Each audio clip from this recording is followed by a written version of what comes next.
Yes, because I made Margaret the host. Okay, all I needed was co-host, but that's okay. That's all Thank right. you. Thanks, Angela. I'm You're not sure welcome. I'm not sure how to give permission to Diane to record, though. Does anybody know? It's already recording, so Diane will need to get the recording from Angela. I think only one person can record, because what happens is you have so much of those bytes going all over the place that you divide things up too much, and so only one person can record. Okay. Okay. Okay. It I will is get it from recording. Angela after him. Okay, thank you. In fact, I think, Margaret, you're the one that would have to record, where you're the host now. Okay, well, it is recording. That's good. Yeah, so we're good. Okay. Well, There should be a screenshot taken of this as well. Now that I don't know how to do. How can we do that? Does anybody know? I think I know. Screenshot if you'd like. Okay. Yes, I can. Okay, everybody smile for it. Okay, ready? 3, 2, 1, and smile. Great. All right, we've got one. Great. Okay. Okay, I believe that we've got enough people on board to start our little service here, and I'm just so happy about the turnout. Thank you, ladies, for taking time out of your busy schedule. You know that with this COVID, so many services are canceled. We just have to honor our service men and women in a sweet way. Thank you for joining us. You know that traditionally we have tried to take a wreath to the cenotaph in Ottawa, but of course we're not this year. But a generous Ontario member gave us money so that we can still purchase a wreath to be placed at the cenotaph, and you'll see that tomorrow. And the lady from Legion Canada sent us a little note here. I'll just read it here. And she says, thank you for purchasing a wreath for the National Remembrance Day ceremony. Your support and participation in honoring our veterans and their sacrifices is a poignant symbol to Canadians. We look forward to placing the wreath on your behalf this year at the National War Memorial on November 11th, 2020. Your name and organization will be included on the Royal Canadian Legion's National Remembrance Day ceremony website. We will remember them. I'll just have a little bit of protocol right now. I would ask that you turn your audio off. That way we won't hear bellowing in the background, or dogs or husbands. And so please turn your audio off, and except with the exceptions of the presenters. Usually the host can turn everybody off, but we'll just have you do that on your own, and the presenters will leave their fingers alone. So it's only fair that we start this Remembrance Day with O Canada. And you know, with our Zoom, we only can have one person speaking at a time. So I've asked good friend Judy Parks from Nova Scotia to sing O Canada for us. And she's our pen pal gal, and she is looking for lots of Canadian members to match up with some UK people. So Judy, that was a little blurb for you. And without further ado, I'll ask you to please sing.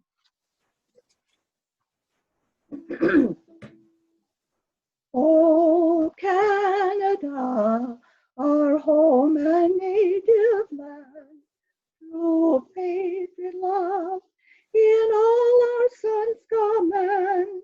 With glowing hearts we see thee rise, the true north strong and free. From far and wide, O Canada, we stand on guard for thee.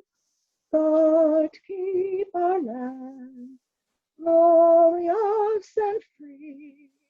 O Canada, we stand on guard for thee. O Canada, we stand on guard.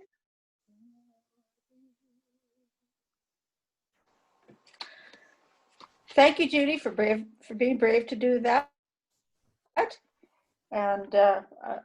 And would you like to say a few words, Judy, on behalf of people in your memory? Thank you, yes. My storied sketches are from what was then the most easterly part of Canada. And they are about my father, my only uncle, and my stepfather. They all grew up in Nova Scotia in Pictou County of Scottish heritage. They all served in the Canadian Army, but in very different roles, and they all survived the war. My father, I'm going to try this, I don't know if it'll work all right. My father was Alton Ross, and in 1941, he graduated from Dow Medical School and enlisted the next year at the age of 27, spent a year training in the different military hospitals across Canada. And in 1943, he was assigned to one of the lady boats, the Lady Nelson, which was one of 5 lady boats that was converted and put into wartime service. But before the war, here is an advertisement of the Lady Nelson as a cruise ship. And she went from Halifax or Boston down to Bermuda, the Caribbean, and right to South America. And it advertises a 2-week, all paid trip for $85, which is quite amazing. But after the war, for the war, the Lady Nelson was outfitted with red crosses, and that was to indicate to the enemy, to the enemy that they weren't to be bombed.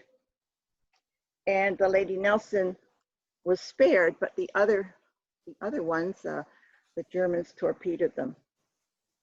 So from his war diary and numerous letters from home, although the letters, as important as they were censored and they had very little information. So we have to go by his war diaries, because I didn't know my father because he didn't live that long after the war.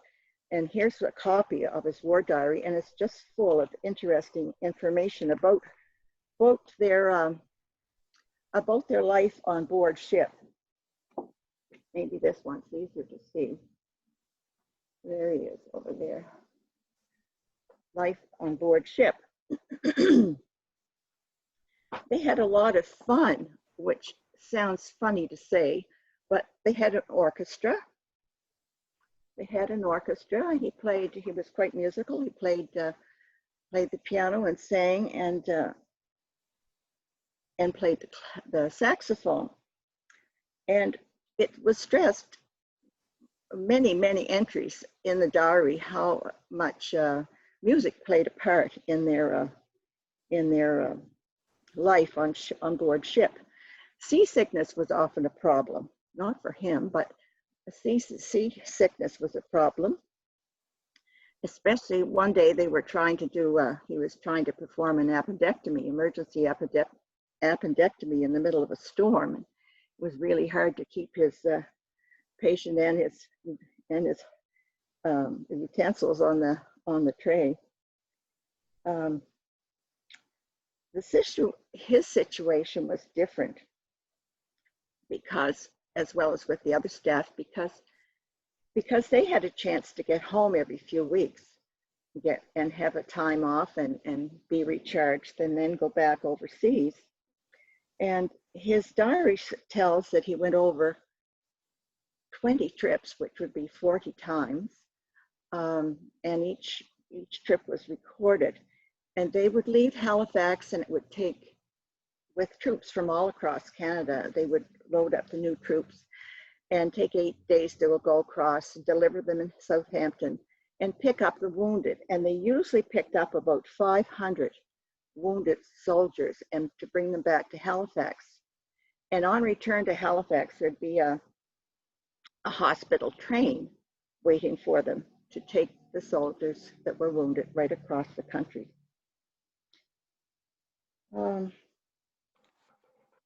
Take them right home. Yes, and on his tour, on his days that in the old country, that he would go on tours, and often with my uncle, and they would head, of course, to Scotland. And he loved to shop. And you know, those young fellas, they weren't from families who were, my three weren't from families who were well-to-do, so they saw places in Europe that probably they never would see otherwise. So that's my father. I don't think you can see this. This was, you know, they went, saw bombed out areas too. The second one was my uncle. His name was William Bald, B-A-U-L-D. I don't know if you can see that. My grandfather, but this is my uncle. Thank you, Judy. Yes. Okay, thank you for showing us that, Judy. We'll move on to the rest of our program. And I really thank you for doing that for us. It's great that you bother, even if I say you didn't live very long, but you certainly have a well-versed history of what he did in his service. So thank you for that, and also for singing. We'll ask Mary Short to recite the Flanders Field. And Mary is the president of Ontario Women's Institute. So Mary, if you'd like to take your part, please. Thank you very much, Joan, for asking me. I am actually particularly honored that Joan would ask me to perform this task. My mother, father, and my husband's father were all overseas as part of the Canadian Army during the World War II, and my husband Jim himself served in the military police for 23 years. So November the 11th has always been a day for me to remember, and I have observed it not only in Canada, but in other parts in this world. With Joan's indulgence, I would like to share a personal story first. My mother was a nurse, and this was her memory. I don't forget the courage that these young men had. They had been under fire and been wounded, probably saw their best pal killed beside them. Our younger men had such courage. I remember the lines of ambulances arriving following one of the big battles on the front. The boys were happy to find a clean bed, and I hope always a smiling face and good, efficient care. I remember them going home with broken bodies and minds, the empty trouser legs and sleeves, and hoping that their loved ones at home would try to understand what they had been through. I hope I made a difference in their lives. Mom was a member of WI for over 60 years. In Flanders Fields by John McCrae. In Flanders Fields, the poppies blow between the crosses, row on row, that mark our place, and in the sky the lark still bravely singing fly, scarce heard amid the guns below. Take up our quarrel with the foe, to you from failing hands we throw the torch, be yours to hold it high. If ye break faith with us who die, we shall not sleep, though poppies grow in Flanders Fields. Thank you. That was lovely, Mary. Thank you very much, and appreciate the remarks about your family members also. I always forget that there's more than soldiers in wartime. So first we heard a doctor, now we got a nurse. So we're really putting the gap. I actually rather think that one might have been on one of those ships that Judy was talking about. She very well be, that's for sure.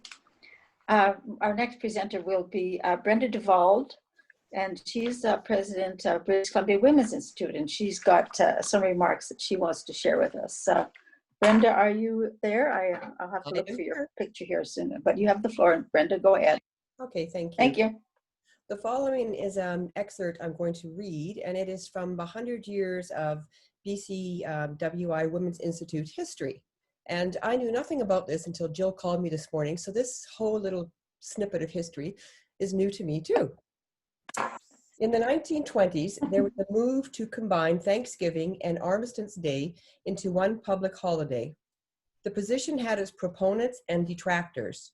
Shirley Women's Institute circulated a resolution, whereas the true significance of Armistice Day and Thanksgiving Day is lost by being combined into one holiday, and whereas November 11th should be kept as a public holiday in honor and memory of those who made the armistice possible. Therefore, be it resolved to ask women's institutes and other organizations to take steps to induce the federal government to have Armistice Day, November 11th, declared a public holiday. The Institute received letters of endorsement from Victoria WI, as well as from the Family Herald and Weekly Star in Montreal, the Times and the columnist newspapers of Victoria, and the Victoria and Sault branches of the Royal Canadian Legion. Okay, thank you. Well, there's a funny story about that because I talked to Margaret very early this morning. Thank you, Margaret. And she mentioned Shirley W. And I thought, what? You know, so right away I phoned that Jill, got her out of bed at 7:15, which I thought was late, you know, because I'd been up. So anyway, I said, we got to find out about this Shirley W.I. We better get with it. I said, how come we don't know about all this? So Margaret is one of my next presenters. So I'm hoping that she can reiterate to us before her presentation about, you know, how she found this out. And of course, it went over my head. Well, you can't remember everything in your history book, of course. But anyway, Margaret, would you please take the floor for your presentation and what you want to say about your family too? Thank you, Joan.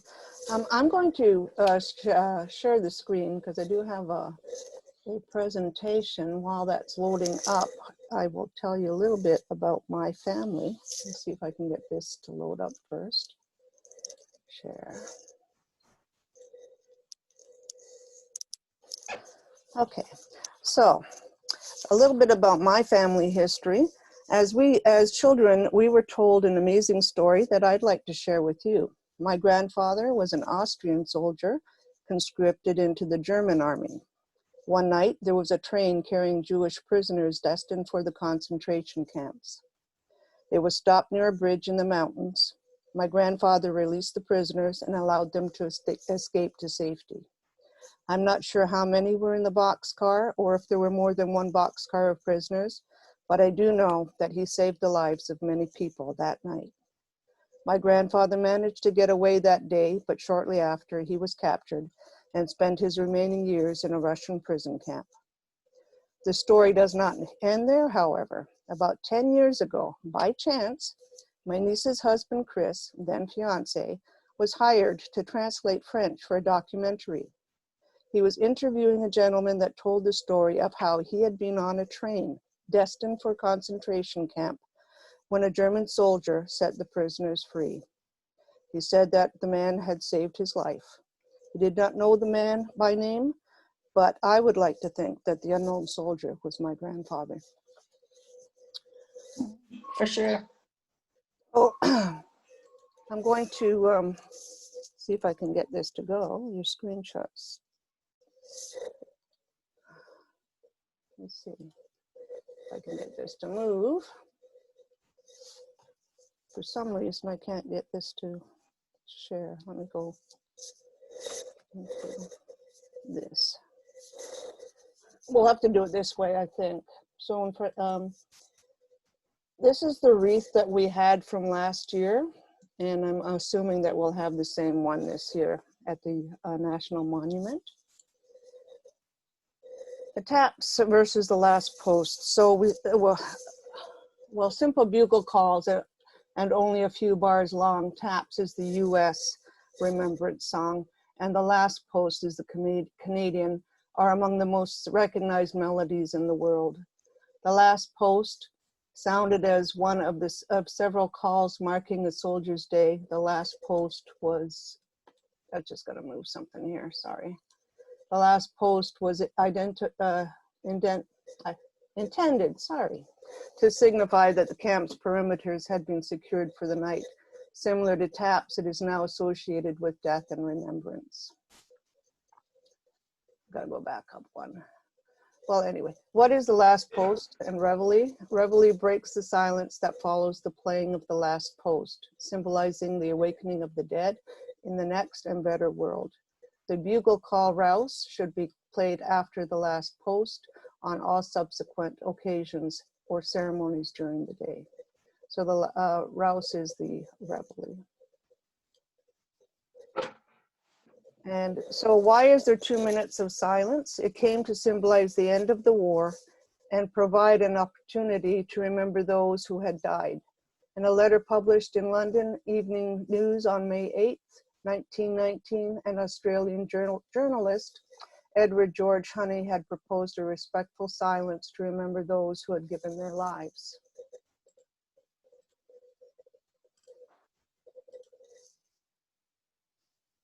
So I'm going to play the last post and reveille.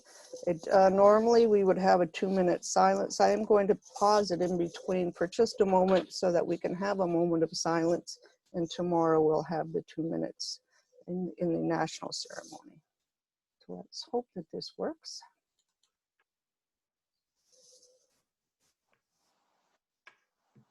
Are you able to see this on the screen? Yes. I think it's linking up. Sorry for the pause here.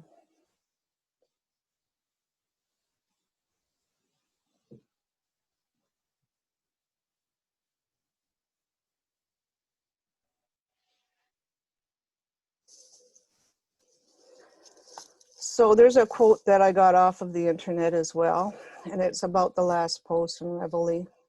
At the going down of the sun and at the dawn of morn, we shall remember them. I don't understand why this is not working for me.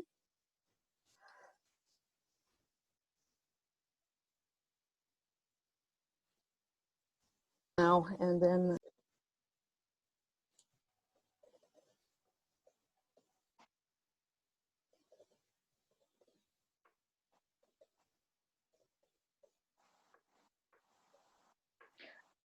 Are we supposed to hear something, Margaret? It is supposed to be playing, however, I don't think it is. So let us take a moment of silence now. And then if you like, you can go on to YouTube and just search up the last post and reveille. And there's a beautiful little music thing from the Canadian government on there. So let's take a moment of silence.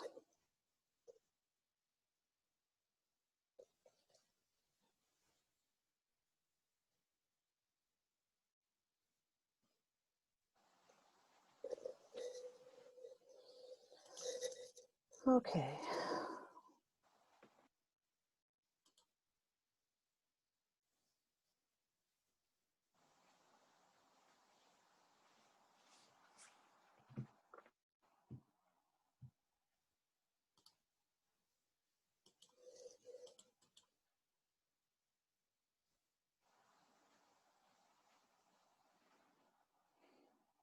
Here, I think it comes now.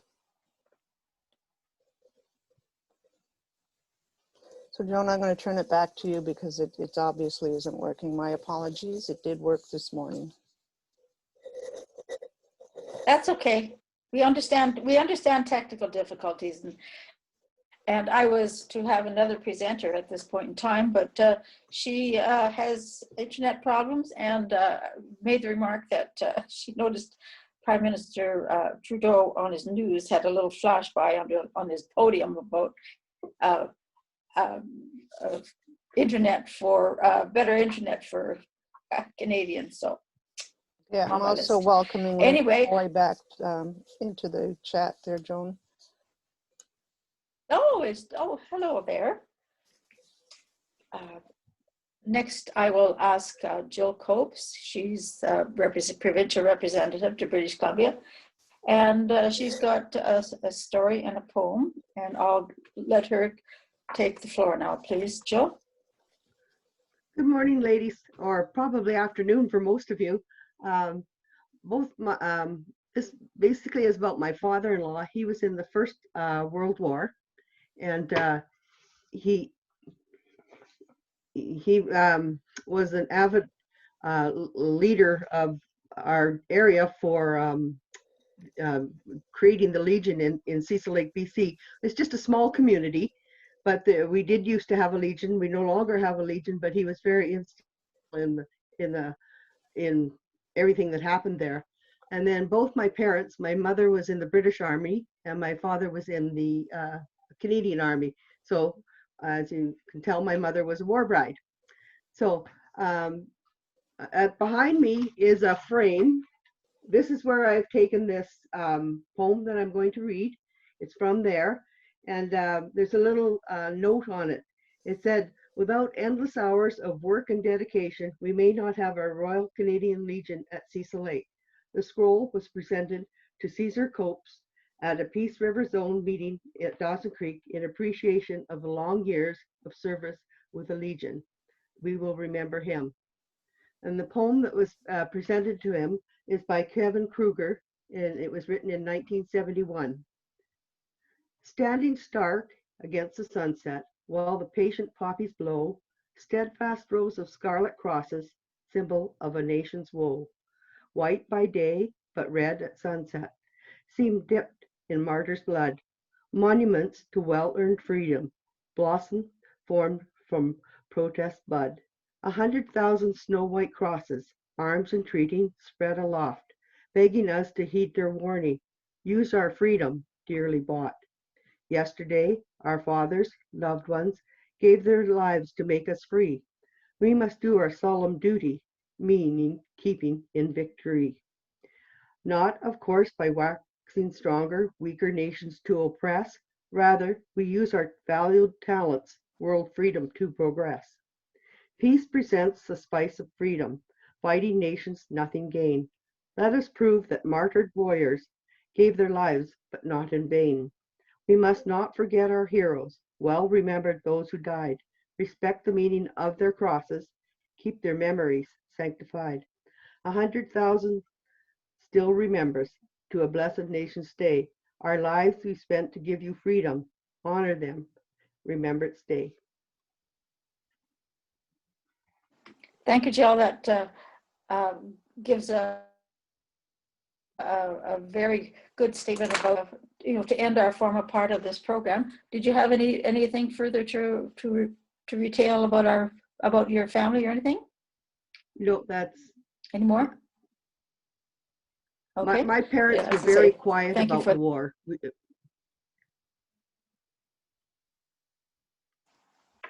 Okay. Well, you've certainly got that nice poem to remember their service and what they had done. So that's great, Jill, for reciting that. Thanks. This puts an end to the formal part of our program. I've allowed time for anybody else to relate any stories or memories of their family or friends, or even, what happened to them during the war, if you're so old. But anyway, for myself, my father was a soldier, but my grandfather in World War I, he fought and brought back my grandma. She was a Scottish war bride. So we've had a lot of soldiers in our life and in our family. And my mother had a band, and she always at the Legion for Remembrance Day services. She knew all the old wartime songs, and my father was very quiet. I think he had some PTSD or they called it shell shock in those days. So he was quiet. And so until he joined the Legion and started to have school kids come to look at his medals and everything, he really never told us very much about what he had done. But he talked about Farley Mowat, the author, because it seems to me he recognized that Farley Mowat was in the same France and Italian campaign. So he always poo-pooed Farley's stories, that they were hogwash. So whether that's true or not. But anyway, he was very quiet, never told us nothing. We kept his medals. My brothers got them in his uniform, but my mother was the one who really celebrated Remembrance Day because she loved playing and loved music. And so anyway, does anybody else want to take the floor and relate what their family members have done, or any experiences? Hello there, Denise. Yes, Denise, go ahead. Hi there, everyone.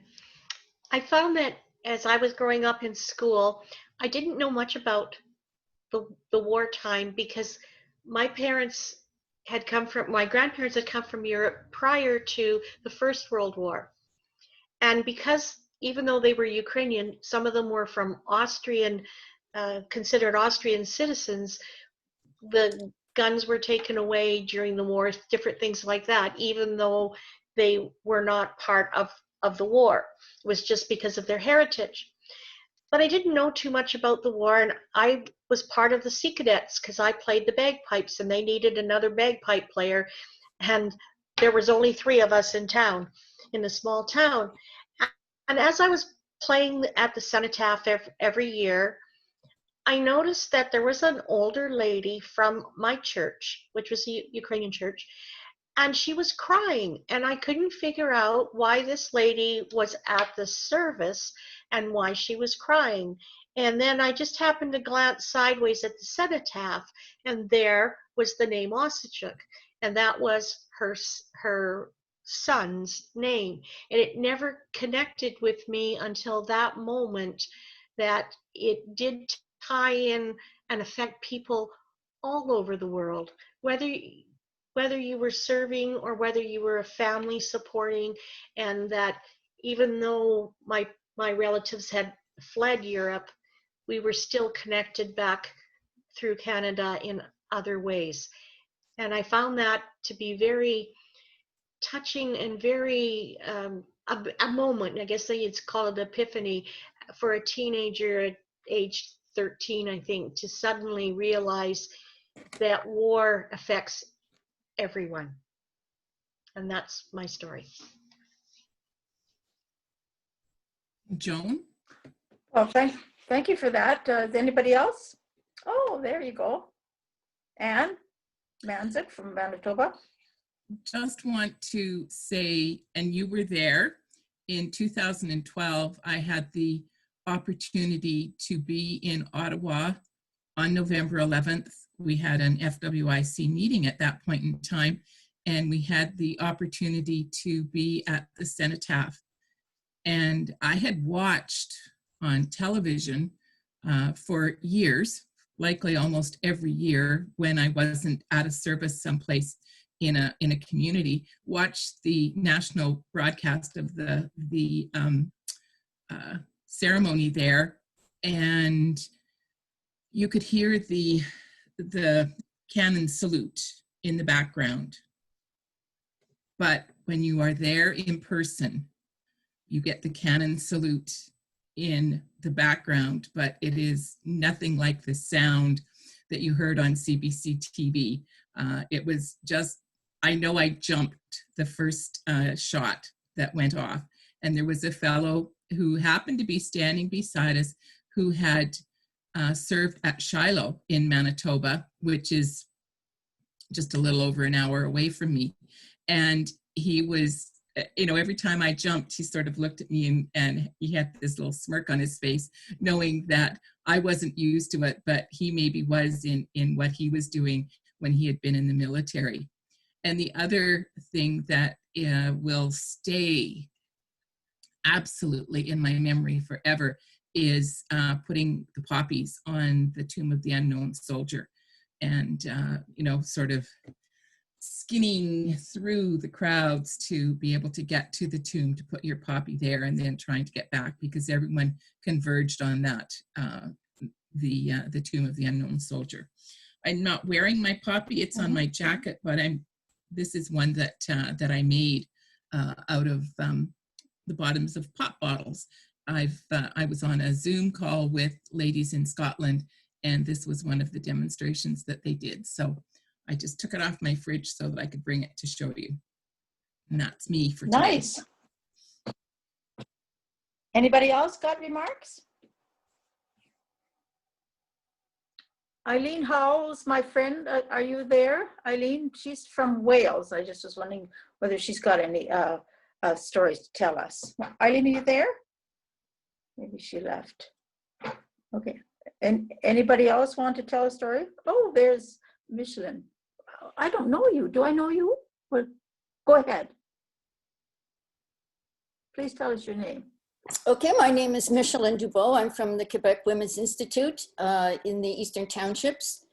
And I just wanted to say that my dad had a younger brother, and his younger brother was in the Navy, and my dad was in the Merchant Marines.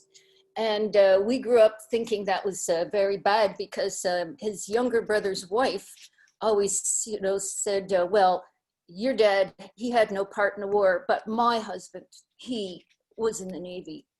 And it was not long after my dad died that the Merchant Marines kind of got a bit of a boost in recognition that they did play a part. And he was down below deck. One day there was a huge explosion and he had his eyes burnt.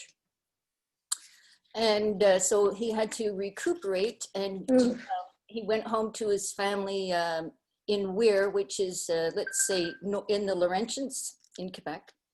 And he went to stay with his mom. And my mom was working at a resort there. And that's how my dad met my mom when he was recuperating from his illness. But I just wanted to say a word for the Merchant Marines. Thank you. Thank you. Anybody else got the story? I can't see everybody's hand up, so just jump right in if you've got a story, and please don't be shy. Come on now. Spoke the wrong word. Norma? Okay, can I speak? Who's talking? Maya. Yes, go ahead. Yeah. I hi, just wanted to just tell a little bit, I guess, from a different perspective. I come from Switzerland, and Switzerland was known as a neutral country. And so we weren't directly involved in the war. But, you know, when you have warring factions around you, you need to do some very careful dancing. And so what the Swiss were able to do is they would, at nighttime, they would let trains, freight trains of goods and maybe people, I don't know what all, go through the country, like from east to west or north to south or whatever. So let's say from Germany to Italy or Austria to France. I don't know how that all went, but anyway, so just quiet things like this. And of course, they also enabled people to keep their money. And so there were ways that they were able to survive the war without just being overwhelmed by the enemies around them. But the men all had to go and protect the borders. So my grandparents, my grandfathers were involved in the war in that way.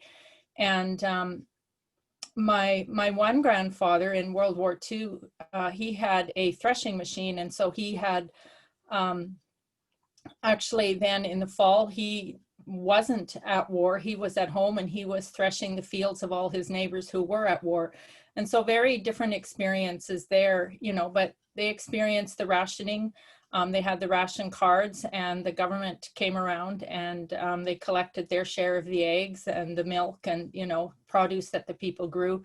And the, you know, so my grandmothers on the farm, they were plowing the fields with cows and things like that, because the horses were all at the border involved in the war. So, you know, even though we weren't in direct combat in that way, that was the way we experienced the war in Switzerland.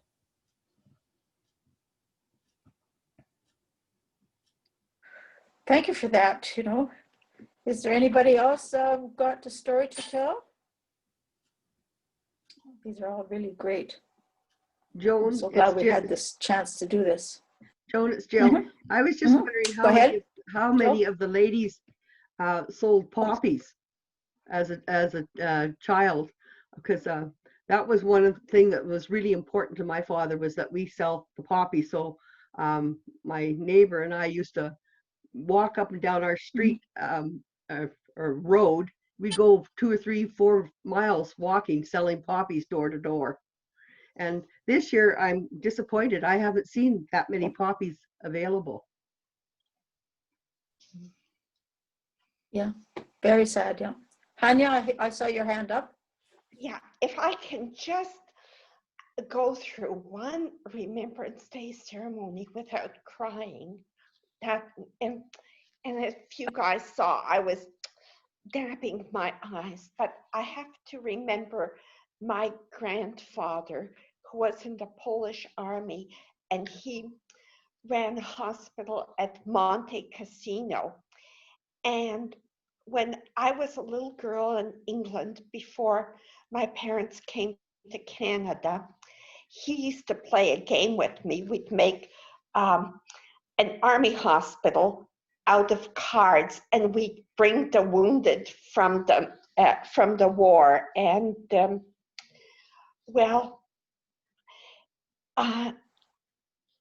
I remember doing that with him. And when I lived in London, I remember walking by places that had been bombed out, and my grandfather always pointed out veterans who had lost limbs, arms, and legs. He would always say, now that man was probably injured in the war. So whether that was one of the things which led me into nursing, I'll never know. But I do remember my grandfather, and also, well, my father worked for the resistance, and so did my mother. And women who worked in the resistance, I don't think are remembered as much now. But anyway, this is just something I wanted to share. Joan, I think I would Thank like you, Hanya. And Elizabeth, yeah, but did Elizabeth Herkmans want to say something? Yes. You got to unmute yourself. Yeah, she's got to unmute herself. No, thanks. Oh, no, thanks. Okay, what did you want, Margaret? I was just going to share a memory with Hanya that my mother worked with the resistance too, and she didn't talk too much about it. All she mentioned was that she would have to jump the trains to go from city to city just to get away from the Russians, but to also to work with the resistance. So just a shared thought. Thanks for reminding me, Hanya. I have a little story to share that was from my friend that I worked with, and he was in Ireland and a little boy when the war was on. And I wondered I asked him why he wore a Star of David, because he was Irish Catholic. And he said that was to honor his father.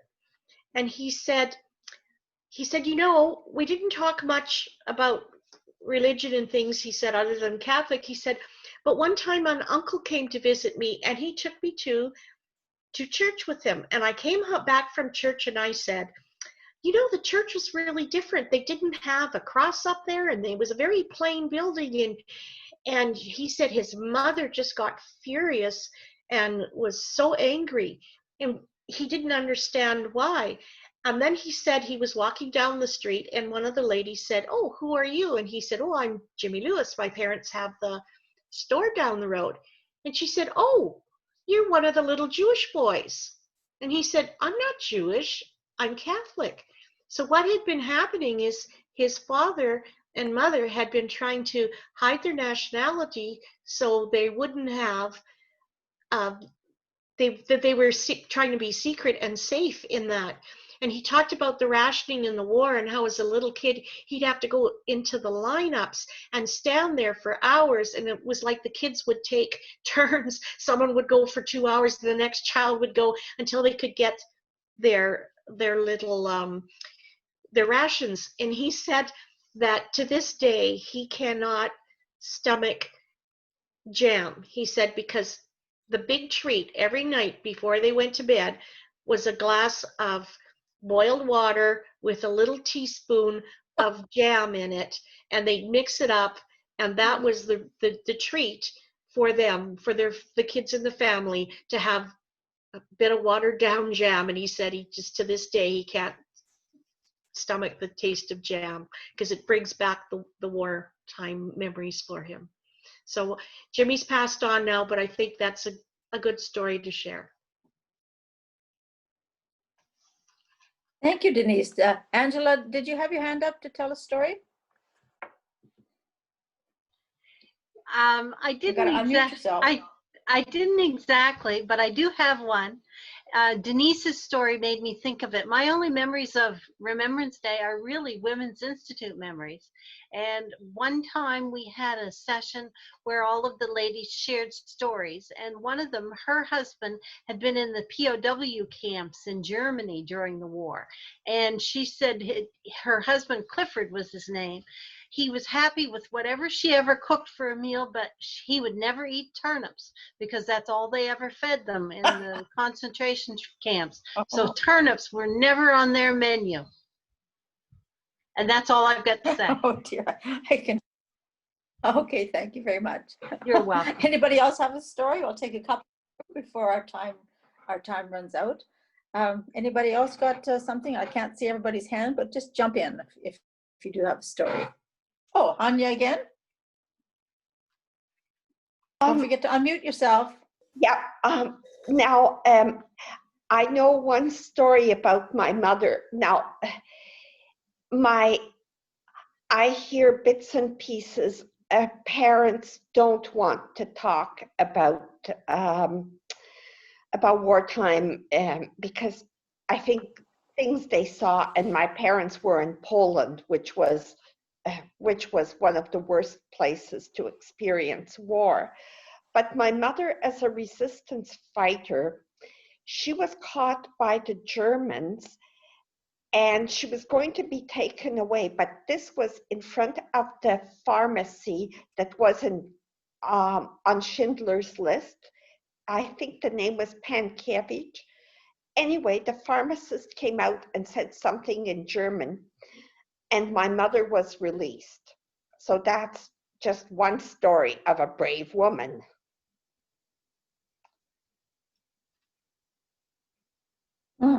For sure. Thank you, Hanya. Anybody else? Don't be shy. It's not a memory of the war, but in 2019 or 18, when I had the opportunity to visit in Spain, in the city of Valencia, or in the province of Valencia, but in Alicante, they had underground bunkers there because of the Civil War.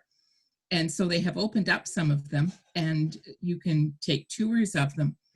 And so we were in this bomb shelter, and after we'd heard all about it, then our tour guide left, and she took a little girl with her that was with the group, and she was gone for a couple of minutes, and then the air raid sirens started, and I thought, I don't know how people in all of the countries in Europe, that would have to go to the air raid shelters, I don't know how they could stand that noise. We knew that there was nothing going to be happening, but it was just that eerie wail of the sirens that you could hear in the bomb shelter. And, you just sort of, I'm thinking, oh my gosh, I wouldn't have made a very good survivor of the war had I been alive in 1939 to 1945. I wouldn't have been able to do it, I don't think, because it was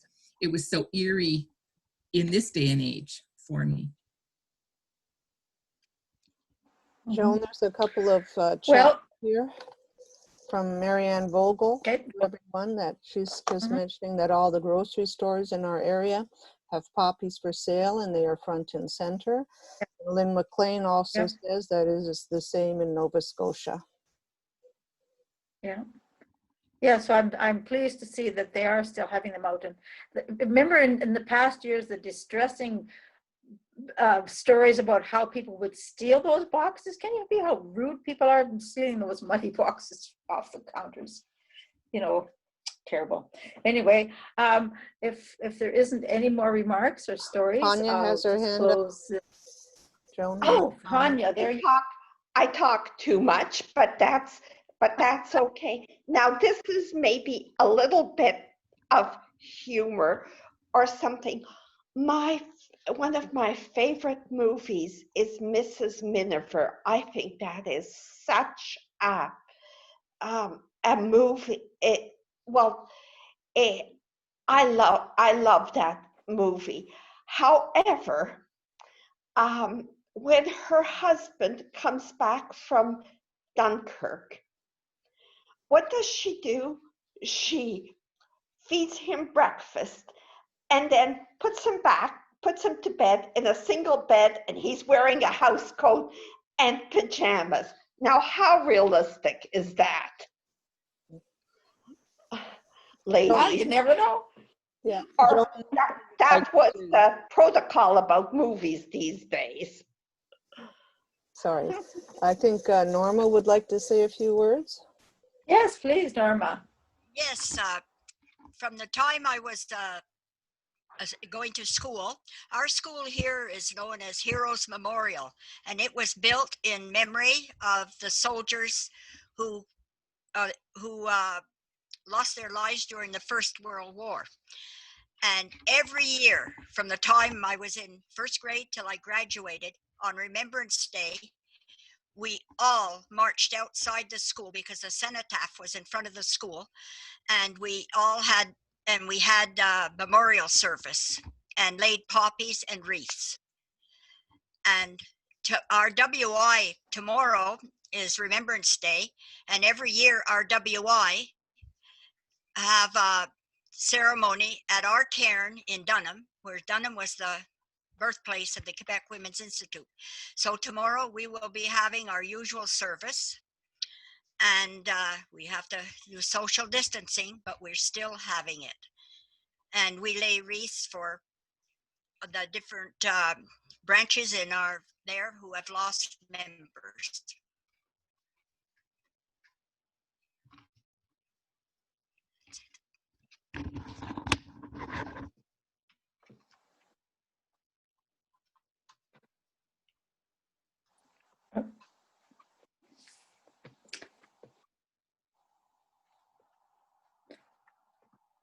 Seems like I'm locked off here. So anybody else got stories to tell? Thank you, Norma, for that.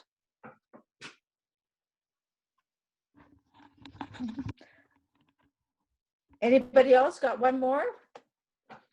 If not, we'll close this session, and I hope that you enjoy the memorial service coming from Ottawa. I know I always like watching, especially to stay home and be warm, because as Anne was saying, it was a cold Ottawa when we met there years ago. So thank you very much for coming, and Margaret and Angela for helping moderate. So anyway, thank you very much. We'll talk to you down the road. Thank you. Bye, Bye thank you. now.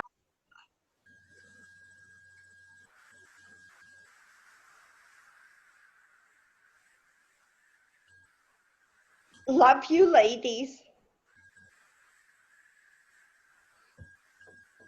Thank you. Thank you for all the wonderful stories. Yes, it was lovely. Thank you. Ladies are so awesome. I just miss the WI getting together face to face. For sure. Bye-bye. There's a chat there from Don Bellamy. I'd like to say a big thank you for all the stories and prayers to everyone. Marianne Bobo says thank you. I think that that is the heartfelt thanks to everybody here. Good.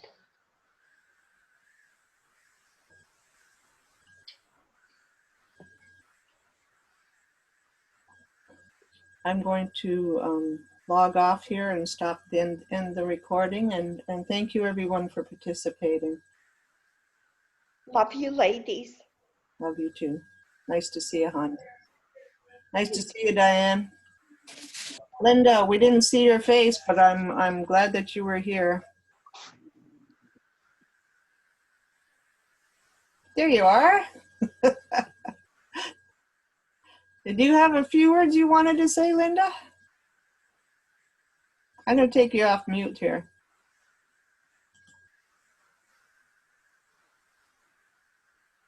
You're on mute. Can you unmute yourself? Doesn't seem to be working.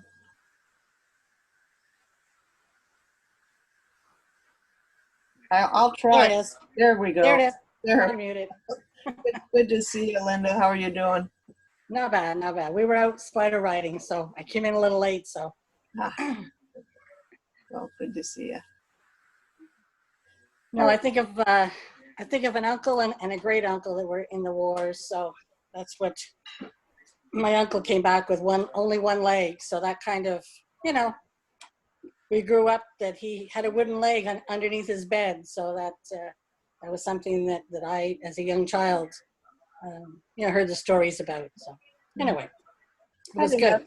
I had another story about my father that he never ever spoke about the war, but no, he was in Austria, and he was in a camp, and they found out that he could cook, so they would ask him to cook, and every once in a while they'd give him some extra chicken or something, and he would make some soup. And there was a really sick Jewish boy, so he made the soup for the boy. And when they found out about it, they threw him in a pit and didn't feed him.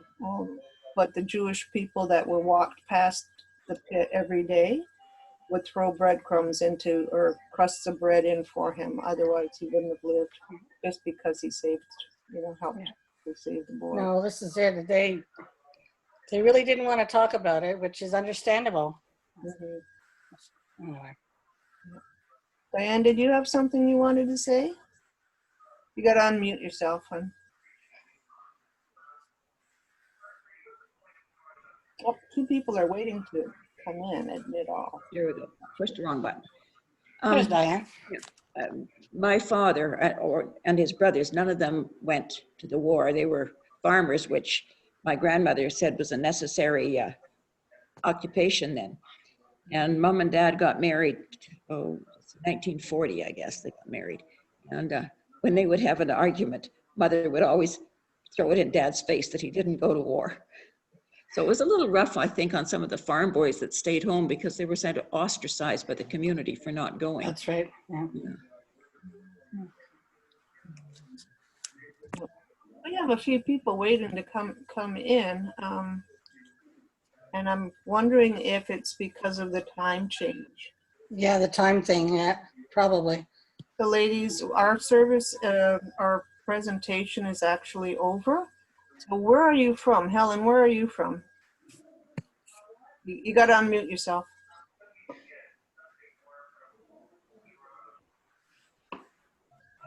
I'm from Quebec. You're from Quebec? Okay, so we Quebec. Our service. And who else is here? Bonita, where are you? Yes, I'm from Gaspé, Quebec. I just forgot all about it and thought I would missed it, but I would check in the last minute or two. And well, yeah. Thank you for trying. Anyway, Marlene, you're from Ontario, I think. Are you not? You're right. There we go. Okay. All right. Well, I want to welcome you, but I'm also going to say goodbye.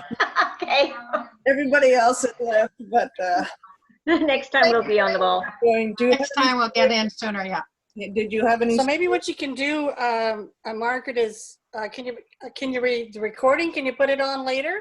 Yeah, I think we're planning. Oh, it ended the recording. I'm not sure why. No, it's still recording actually. So, do you have any stories, ladies, you want to share? Well, just that I had an uncle that served in World War I. He was stationed in London, England, I don't think he ever got to active field action, but he did return to Canada in 1919. And then I had another uncle on my mother's side that served in World War II, and he died during the war from cancer. And so it was unfortunate. He didn't get overseas either. But anyway, that's my connection. Okay. Marlene, do you have anything you wanted to share? I have nothing. I'm one of these people that is disconnected when it comes to war.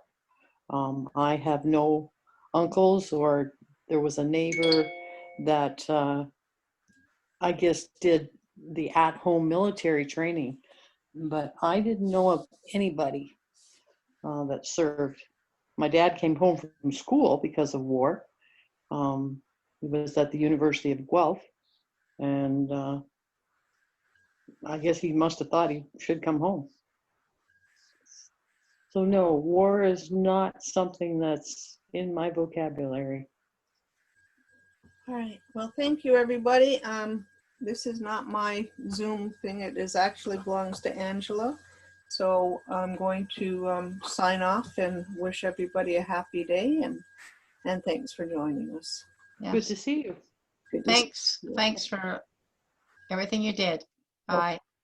Bye.